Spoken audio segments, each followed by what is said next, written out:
आज का जो मैं आपसे पूछना चाहती हूँ, ये हमने पिछली बार भी आपके साथ जो मैंने वीडियो बनाया था उसमें, लेकिन उसको बहुत ब्रीफली, बहुत संक्षिप्त में हमने उसको टच किया था।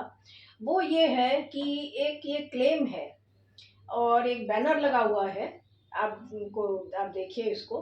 तो उसमें ये एक क्लेम ये है, ये कि ये कहते हैं कि कान में छेद करने से कर्णवेधन द्वारा जो आपकी जो एज़मा है, उसका ट्रीटमेंट यहाँ पे उपलब्ध है। अब मुझे देखिए, मैं तो लेमैन हूँ डॉक्टरी विद्या में। तो इसमें मुझे जो समझ में आता है कि ये कान का जो हमारा ईयरलोब है, ये तो एक एक्सटर्नल ऑर्गन है। इसमें अगर हम छेद करेंगे या कोई भी इसमें ट्रीटमेंट करेंगे, तो हमारा जो रेस्पिरेटरी हमारा, और एज़मा तो एक लंग्स की बीमारी है, वो कैसे ठीक हो जाएगा केवल छेद करने से? ठीक हो सकता है क्या? देखिए, सबसे पहली बात तो मैं ये कहूँगा कि आपने इस मुद्दे को उठाया क्योंकि बहुत इंटरेस्टिंग है। ये पहले भी आपने पूछा था, हमने बहुत संक्षेप में उसके जवाब दिया था। हाँ। बट मैं आप जो कान की जो लती जिसको हम कहते हैं, जो कान के जो लोब्स हैं, ये एक वेस्टिजियल ऑर्गन है, याद रखिएगा। वेस्टिजियल मतलब है इसकी कोई ज़रूरत नहीं है। हाँ। तो हमारे शरीर में ऐसे कुछ वेस्टिजियल ऑर्गन्स होते हैं, तो इसके अंदर कोई लाइफ नहीं है। हाँ। तभी आप देखिए इसमें प्रिक कर दिया जाता है, रिंग्स वगैरह पहनते हैं लोग, ये जो भी है।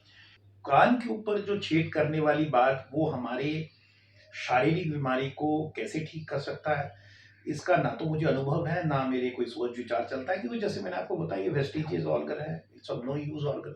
तो कहने का मतलब है, ये तो मैं बिल्कुल सहमत नहीं हूँ कि कान को छेद करके आप किसी का एस्मा ठीक कर सकते हैं। बट जो मैं आपको कहना चाहूँ, परंतु किंतु एक सबसे बड़ी चीज है कि दमा को हर दमा एस्मा नहीं है।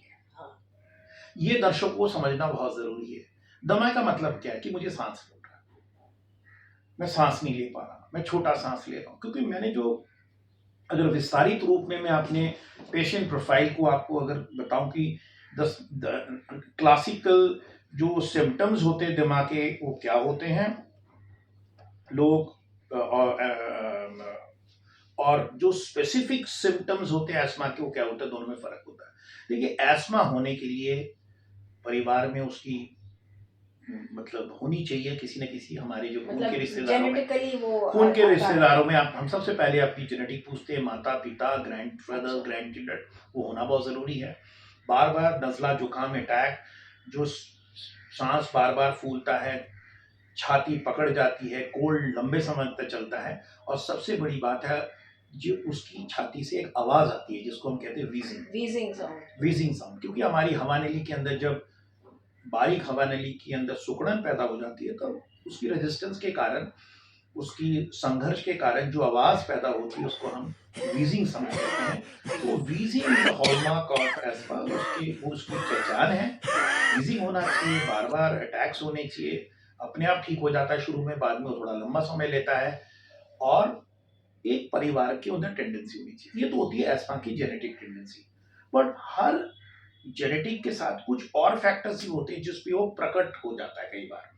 जैसे मान लीजिए माहौल अगर ठीक नहीं है, अगर जिस कमरे में बच्चा रहता है या एडल्ट रहता है वो मस्टी है, मोल्ड्स है, अगर फंगस है, या मान लीजिए पशुपालन के साथ रहता है, या बर्ड्स पे रहता है, या कारपेटेड है, या फ्लो ऑफ एयर ठीक ना हो, या मान लीजिए किसी जंगल में ऐसी कोई चीजों के साथ रहते हैं जिसमें वो ट्रिगर्स होते हैं, पोलेंस होते हैं, वो ट्रिगर, तो एक ट्रिगर बहुत बड़ा फैक्टर है। या घर पे कोई पैसिव स्मोकिंग हो रहा है, या खुद वो स्मोक कर रहा है। और let me tell you one thing, asthmatic population और नॉर्मल पॉपुलेशन में तंबाकू का सेवन का परसेंटेज सेम है। तो सबसे पहले तो उनको अवेयरनेस क्रिएट करनी चाहिए कि तंबाकू गलत चीज है।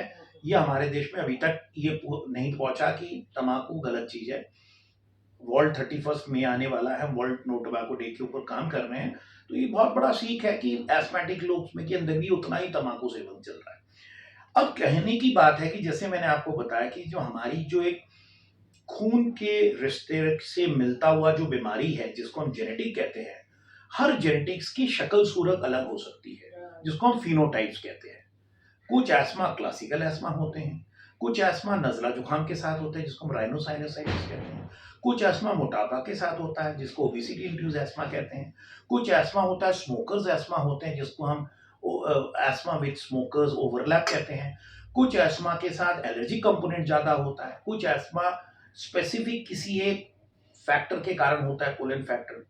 तो ये अलग अलग फिनोटाइप्स है, तो उसको हम क्लासीफाई उस विस्तारित रूप में मैं नहीं जाना चाहूंगा उन चीजों में।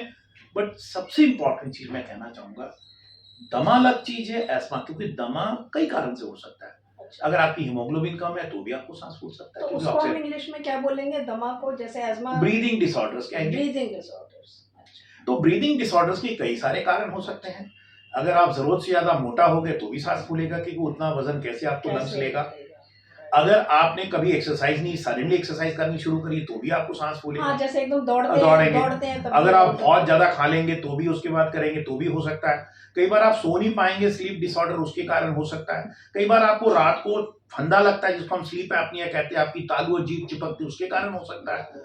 और सबसे बड़ी बात जो है आज के तारीख में, because of the light factor, because of this small world, ये फोन वगैरह, हमारा तनाव लेवल बहुत ज्यादा बढ़ रहा है, क्योंकि फेलियर्स लोग एक्सेप्ट नहीं कर पा रहे। हर एक को सक्सेस चाहिए और वो जल्दी चाहिए सक्सेस। वो टेंशंस बहुत ज्यादा आज के तारीख में। जो अगर 10 बीमारियां ले लो तो उसमें से 7 तो हमारी मेंटल हेल्थ के साथ लिंक है।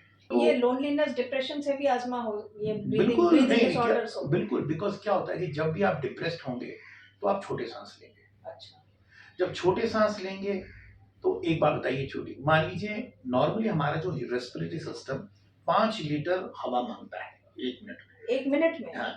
तो 5 लीटर के लिए आपको चाहिए 500 ml हर सांस और 10 बार। तो 500 को आप 10 से गुना कर दीजिए, 5 लीटर बना। अगर मान लीजिए मैं रिलैक्स्ड हूँ, खुश हूँ, वर्जिश करता हूँ, मेरे को उतना ज्यादा सोच विचार में नहीं पड़ना है, तो मैं 500 की जगह, नॉर्मली 500 बहुत अच्छे सांस वाले लेते हैं, अगर हम 400 भी ले लेते तो आप 12 बार ले लोगे, 14 बार ले लोगे। बट अगर मान लो आप सांस ले रहे हो 150 ml, तो आपकी रफ्तार बढ़ानी पड़ेगी, क्योंकि हमारी ह्यूमन सिस्टम को 10 लीटर 5 लीटर तो चाहिए ही। हमारे पास 2 साइकोलॉजिस्ट काम करते हैं, न्यूट्रिशनिस्ट काम करते हैं। हमारा 30 to 40% काम एंजाइटी, हाइपरवेंटिलेशन। लोग आते हैं एस्मा हो रहा है, एस्मा हो रहा है, हमने जाके देखा तो एस्मा तो कुछ नहीं है, हमने उनकी मेंटल हेल्थ साइकोमेट्रिक टेस्टिंग करते हैं, स्कोर हाई हो जाता है। तो कहने का मतलब ये है, इसका मतलब कि इमोशंस के साथ भी ये लिंक है। इसको हम हाइपरवेंटिलेशन। तो दमा बहुत सारे कारण के हो सकता है। तो ब्रेन के साथ भी लिंक्ड है डेफिनेटली। और हम सांस तो ब्रेन से ही लेते हैं, हमारी गर्दन वाली ब्रेन तो ब्रीदिंग सेंटर है, जिसको हम ब्रेन स्टेम कहते हैं। तो सबसे पहले किस लिए दमा होता है, हर डॉक्टर को ये देखना चाहिए, उससे बातें करे, उसकी साइकोमेट्रिक टेस्टिंग करे, कारण तक पहुंचे, खोजे। अगर वो एस्मा है तो उसकी साइंटिफिक इलाज होनी चाहिए।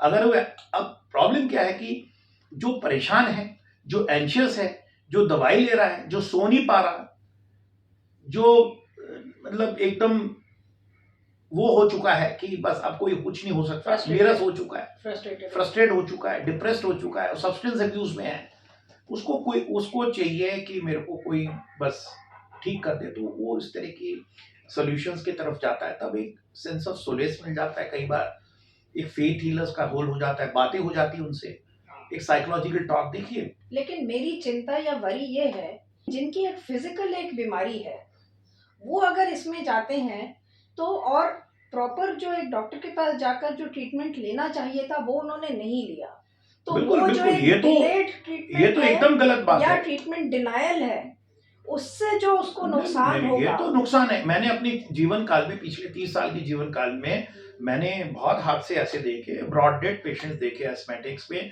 ऐसे वो फिश ट्रीटमेंट लेने जाते थे, ये वहां जाते थे, बहुत सारी बातें ऐसे होती थी।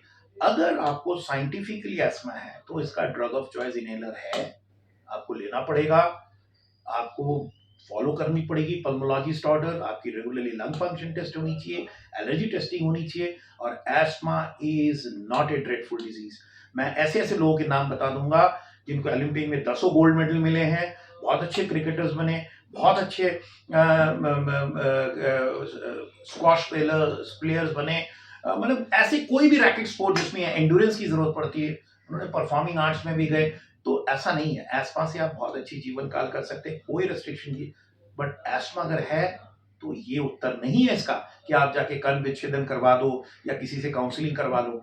अगर एस्मा है उसके लिए पल्मोनरी फंक्शन टेस्ट होती है, उसकी रिवर्सिबिलिटी टेस्ट होती है, पीएफटी टेस्ट होती है, आपको पल्मोलॉजिस्ट हमारे जैसे लोगों की जरूरत पड़ती है, और उसकी इलाज इनहेलर ही है, उससे ऊपर कुछ नहीं है। ट्रीटमेंट तो डॉक्टर ही बताएंगे, डॉक्टर बताएगा। कि क्या मैं ये कहना चाहूंगा कि कुछ लोग जो ठीक हो रहे हैं ऐसी संस्था में हाँ। जाके, वो एस्मा नहीं है, वो mental health related anxiety hyperventilation हो सकता है, जिसमें उनको थोड़ा रिलैक्सेशन मिल जाता है और वो हैप्पी फील करते हैं। तो यही कारण हो सकता है कि बेनिफिट जिसको मिल रहा है जरूर मिल रहा होगा, क्योंकि अगर आपको रिलैक्सेशन मिल जाता है बातें करके, तो आपको लगेगा कि मेरा एस्मा ठीक होगा, बट वो एस्मा है नहीं। तो सबसे पहले डायग्नोज कराएं, बिल्कुल। हॉस्पिटल में जाएं या प्रॉपर क्वालिफाइड डॉक्टर के पास जाएं जो इस और चीज की पहले वो स्पेशलिटी, टेस्ट उसको करके डायग्नोज तो करे। कि डायग्नोसिस अगर वो एस्मा डायग्नोज हो चुका है, हाँ, फिर इस तरह की चीजें नहीं करनी चाहिए, वो खतरनाक है, जान जा सकती है उससे। यस, यही मेरी फिक्र है और यही मैं जानना देखिए, चाहती हूँ। अगर वो एस्मा है और चाइल्डहुड एस्मा है, बच्चा बार बार रात को उठ रहा है, उसकी हवा नली से साई से आवाजें आ रही है, बच्ची की ऑक्सीजनेशन ड्रॉप कर रही है, और इस तरह की फालतू इलाज आप कर रहे हैं, तो जान खो सकते हैं। ये कभी नहीं करना चाहिए। बट मैंने जो बातें करने की कोशिश कीजिए, हर दमा एस्मा नहीं है, उसके कई सारे पहलू होते हैं। अगर वो एंजाइटी रिलेटेड हाइपरवेंटिलेशन है, तो उसको relaxation techniques, cognitive behavioural therapy, इस तरह की फेथ हीलर से फायदा हो सकता है। Thank you for bringing so much clarity, बहुत अच्छे से आपने समझाया और मेरे दर्शकों को जरूर इससे फायदा होगा। शुक्रिया। Thank you so much. नमस्ते दर्शकों, thank you Sunita ji, take care, अपना ख्याल रखिएगा। Thank you.